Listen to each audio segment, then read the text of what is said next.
আপনার একজন আমেরিকান, খেটে খাওয়া আমেরিকান, তাদের লাইফের রুটিন কি? 9টা 5টা, 9টার অফ কাজে যাইতেছে, 5টায় আসতেছে, আসার সময় ওই 6টা বিয়ারের একটা পাওয়া যায়। 6টা 24টা থাকে তো ক্যারেটে, 6টা একসাথে আপনি উঠাইতে পারেন। ওই সব থেকে অফ লাইসেন্স সব থেকে বা মুদির দোকান যেগুলো ওদের, ওইখান থেকে একটা উঠায় নিয়ে আসলো, সোফার উপরে বসলো, পাটা তুলে দিল, টেলিভিশনটা ছাড়লো, একটার পর একটা 6টা বিয়ার শেষ করলো, তারপর ঘুমায় পড়লো। সব পরদিন সকালে ওইটাই, হয়তো বউ চলে গেছে অথবা বউ ডিভোর্স হয়ে গেছে, প্রত্যেক ঘরে ঘরে এগুলো স্টোরি।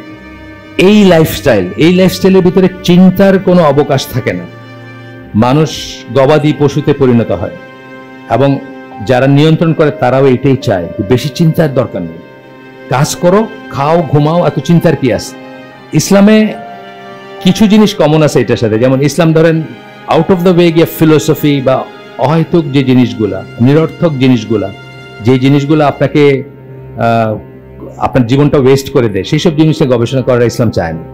ফিলোসফি বা এই ধরনের জিনিস আছে না, মানে কবিতার জন্য কবিতা লেখা বা এই ধরনের জিনিসগুলো ইসলাম করে না, মানে প্রমোট করে না। ইভেন ধরেন যে সেন্সে হুমায়ুন আহমেদ যা লিখে গেছে, ইউজলেস কিছু জিনিস লিখে, খুব পপুলার, মানুষ খুব শুনতে পছন্দ করে, মানুষের কি বলে হার্ট বা অন্তরে নাড়া দেয় বা মোচড় দেয়, ঠিক আছে, কিন্তু আসলে basically useless Islamic point of view থেকে।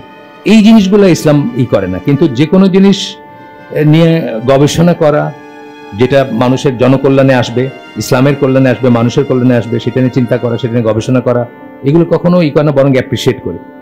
এবং শিক্ষা দীক্ষার বিরোধিতা করে না ইসলাম। আপনাদেরকে যারা বলে, অনেকে বলে যে, যারা এক্সট্রিমিস্ট গ্রুপ আছে যারা বলে যে মুসলমানদের শিক্ষা দীক্ষার দরকার নেই, মুসলমানরা উম্মি নবীর উম্মি উম্মত, এরকম কথা বলে, এটা একটা ফ্যালাসিয়াস কথা। কারণ আল্লাহ রাসূল সাল্লাল্লাহু আলাইহি ওয়াসাল্লাম বদরের যুদ্ধের পরে বন্দী, যারা যুদ্ধবন্দী, তাদের র্যানসাম হিসাবে যাদের পয়সা নাই, তারা ওই পোলাপান্ডে পড়ায়া বা যারা নিরক্ষর তাদেরকে পড়ায়া তাদের র্যানসাম ছিল ওইটা আর কি, তাহলে তারা মুক্তি পাবে।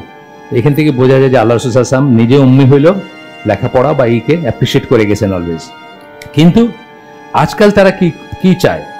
We also see it in education where there is a shift from teaching of objective facts. আগে অবজেক্টিভ জিনিসগুলো আপনাকে শেখানো হইতো এডুকেশনে, অবজেক্টিভ মানে সাবজেক্টিভ না, একজন মানুষের মনের পার্সোনাল ব্যাপারগুলো না। যেমন ধরেন তাপ দিলে পানির তাপমাত্রা বাড়বে, একটা বললাম যে অবজেক্টিভ জিনিস চোখের সামনে আসবে, এই ধরনের জিনিসগুলো শেখানো হইতো, তাই না? এখন কি করে, সেখান থেকে কি to what they call outcome based education. আপনাকে এই কাঠমিস্ত্রি হওয়ার জন্য রান্না দিতে শিখাইলো, এক সময় আপনি আউটকাম মানে আপনার এখান থেকে আপনি কাঠের কাজ করতে পারবেন, এই বেসড এডুকেশন। এটা কিন্তু আমরা না, প্রফেশনালি কেউ কিছু শিখতেছে, আমরা না করতেছি না, but this is not education. কিন্তু জ্ঞান অর্জন বলতে ইসলামে কি বোঝায়? আল্লাহর সম্বন্ধে জ্ঞান অর্জন করাটা হচ্ছে ফরজ এবং প্রথম জিনিস। আল্লাহ সম্বন্ধে নলেজ, অথবা যা আল্লাহর কাছে নিয়ে যাবে সেই সম্বন্ধে নলেজ।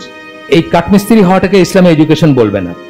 একই ভাবে কম্পিউটারের আপনি ওই যা সেল করে, যা বিক্রি করে, কম্পিউটারের সফটওয়্যার হার্ডওয়্যার নিয়ে আপনি এডুকেশন বলবেন, এটা হলো যে আউটকাম বেসড। এবং তাতে কি হবে, আপনি সবকিছুকে পয়সা দিয়ে মাপবেন, মানুষকে আপনি পয়সা দিয়ে মাপবেন, কে কত বড় আলেম, কে শেষ করছে, কে হাফেজ, কে আরো বড় কিছু, আপনি সেটা দিয়ে মাপবেন না, আপনি মাপবেন পয়সা দিয়ে, কার কত পয়সা আছে সেটা দিয়ে, বা কে এই আউটপুটটা দেখাইতে পারে বেশি সেটা দিয়ে। পৃথিবীর শ্রেষ্ঠ আলেম, কিন্তু টেনজিবল কোনো আউটপুট নাই, এটা হইতে পারে, কিন্তু আপনি সেটাই করবেন না। Focus is given to feelings and attitude. হাওয়া, আপনার কি ভাল লাগে সেটার দিকে ফোকাস দেওয়া হচ্ছে, কিন্তু অবজেক্টিভ ইসের দিকে না। কি ভাল লাগে আপনার পার্সোনালি, আপনার কি ভাল লাগে, ফিলিং, সেই ফিলিং এর দিকে দেওয়া হচ্ছে। আপনার ফিলিংটা কষ্ট পাবে, আপনার অন্তরটা কষ্ট পাবে। আজকাল আমরা যেটা মুসলমানদের বা আমার প্র্যাকটিসিং মুসলিমদের ঘরে ঘরে দেখি যে আমরা বাচ্চাদের নো বলতে পারি না। আমাদের ভয় হয় যে ফিলিংটা, তার বাচ্চা মানুষের ফিলিংটা হয়ে যাবে, বড় হোক তারপরে এমনিতেই বুঝবে, এরকম একটা যুক্তি দেখানো হয় না। ফিলিং এর দাম আছে যতদিন ফিলিং আল্লাহ প্রদত্ত ফিতরার সাথে বা আল্লাহ প্রদত্ত নর্মসের সাথে অ্যালাইন্ড হবে, সেই ফিলিং এর দাম আছে। একটা বাচ্চা যদি উঠে বলে আমার কেন সকালে উঠাইলেন, আমি তো ফজর নামাজটা মিস করলাম, হ্যাঁ, এই ফিলিং এর দাম আছে। কিন্তু একটা বাচ্চা যদি বলে যে তুমি আমার এই জিনিসটা কেন দেখতে দিলা না, ঘরে ঘরে সবাই দেখতেছে, বা এই খেলাটা কেন খেলতে দিলা না, পাবজি বা আরো কি সব আছে যেগুলো এখন নেশা হয়ে গেছে আর কি, সেই ফিলিং এর কোনো পাত্তা দিতে হবে না, সেখানে নো বলতে হবে। আপনি একটা জাজমেন্ট, একটা কি নিবেন, কি নিবেন না, কি রাখবেন না, কি হ্যাঁ বলবেন, কি না বলবেন, সেখানে অবজেক্টিভ ফ্যাক্টর মানে যেগুলা ব্যক্তির জন্য স্পেশাল না, সবার জন্যই।